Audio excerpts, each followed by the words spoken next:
mga kabaknad, antayin natin na mag 100% ito. Itong dalawang sirong to, dapat 100% yan. Pag nag 100% yan, ibig sabihin ready to serve na yung ice cream.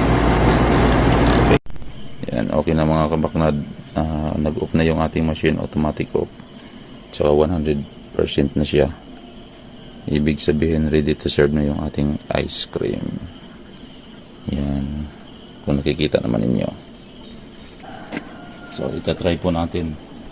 Try po natin yung vanilla. Yan yung texture ng ice cream.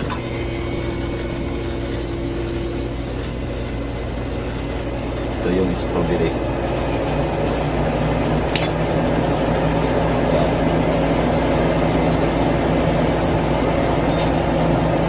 So ready na mga kabaknad. Okay, thank you, bye bye.